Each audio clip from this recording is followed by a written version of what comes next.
Un saludo compañeros, soy José Miguel Durán y esta es la primera parte de la tarea 1 del módulo de procesos de guía y asistencia turística, donde vamos a conocer el decreto que regula la habilitación y los derechos y obligaciones de los guías turísticos profesionales en Andalucía.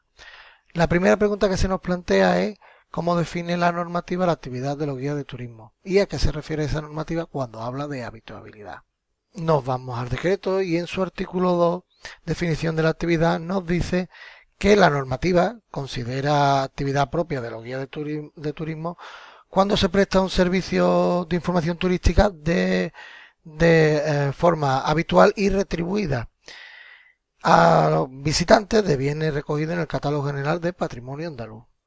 En el párrafo siguiente, la habituabilidad se confiere cuando ese servicio se presta durante 2 o más ocasiones y además se publicita tanto por medios generales, medios publicitarios generales o por redes sociales.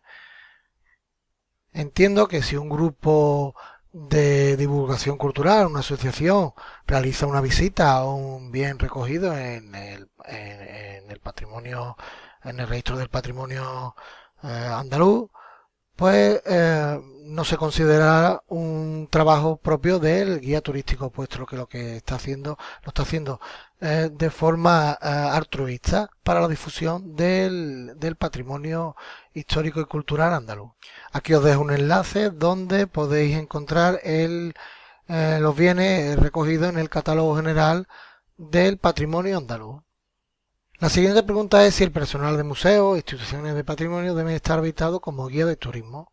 Y en el apartado 2 del artículo 2, pues te dice que no lo necesitan, puesto que están excluidas de tener que acreditarse siempre que actúen conforme a lo que su normativa establece. Otra cosa sería si actuasen como realizando una labor de guía fuera de lo que es su trabajo, su labor profesional dentro de los museos o dentro de las instituciones de patrimonio histórico andaluz. En este caso sí deberían de acreditarse. La siguiente pregunta que no se nos plantea es cuáles son los 3 procedimientos para obtener la habilitación de guía de turismo en Andalucía. Y en el artículo 4 de la normativa, en habilitación, nos dice que existen 3 procedimientos para acreditarse como guía de turismo en Andalucía. Esto es mediante el acceso a la habilitación general, mediante al reconocimiento de las cualificaciones profesionales o superando las pruebas de aptitud que convoca la propia Junta de Andalucía. La siguiente pregunta que nos hacen es cuáles son los requisitos que deben cumplir las personas que quieran obtener la habilitación a través del procedimiento general.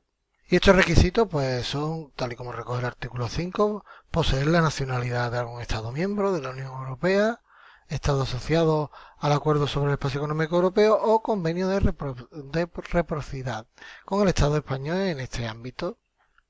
El siguiente requisito, y seguramente es el más importante, es poseer la cualificación profesional de guía de turistas y visitantes del catálogo de cualificaciones profesionales que está regulado por el decreto 1700 de 2007.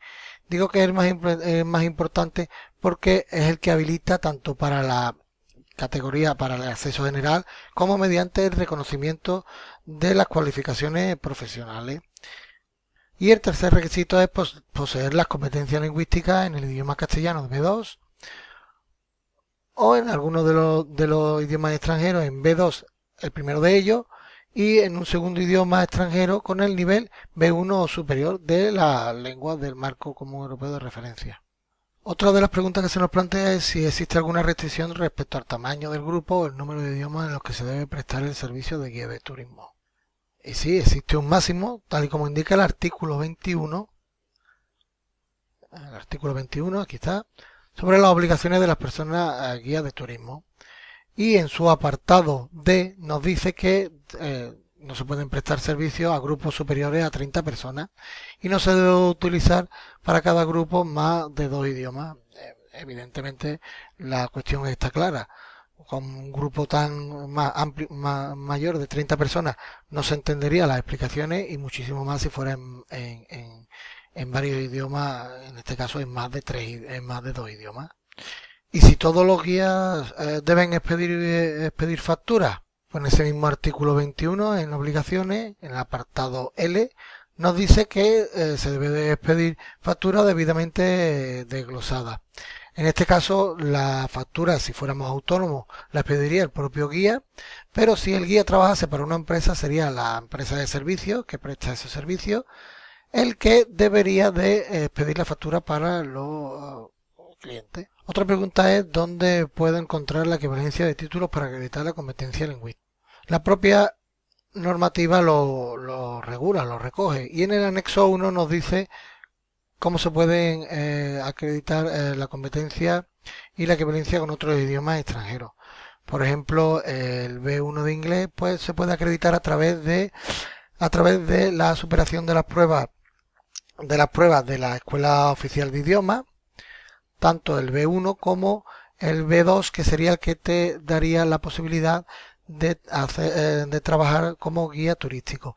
Y también tiene la posibilidad de acreditar las competencias lingüísticas a través en francés, por ejemplo, pues a través de esa misma Escuela Oficial de Idiomas, donde te indica que puedes obtener el título de francés de B1, que en este caso equivaldría pues al nivel intermedio, tal y como indica el anexo.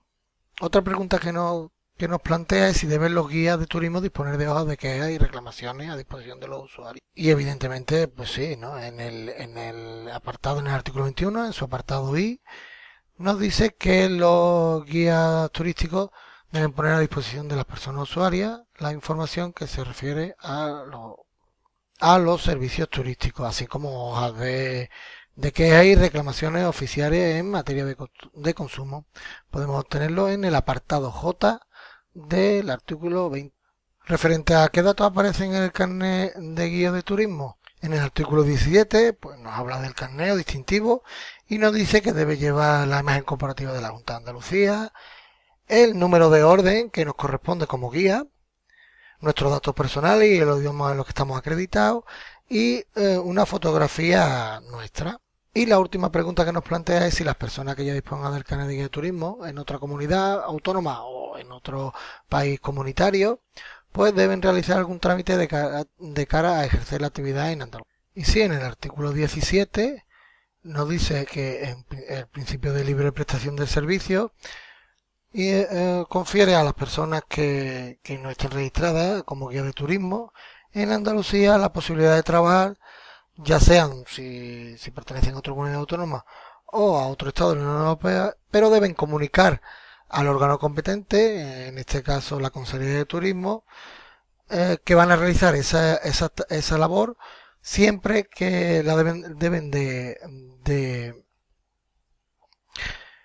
acreditarlo antes de que se realice la primera actividad transfronteriza entre los estados. Eso quiere decir que deben de plantear su trabajo como guía turístico y trasladárselo a la consejería antes de llegar a Andalucía o en este caso a través de los consulados o a través de las embajadas de España en el país de origen.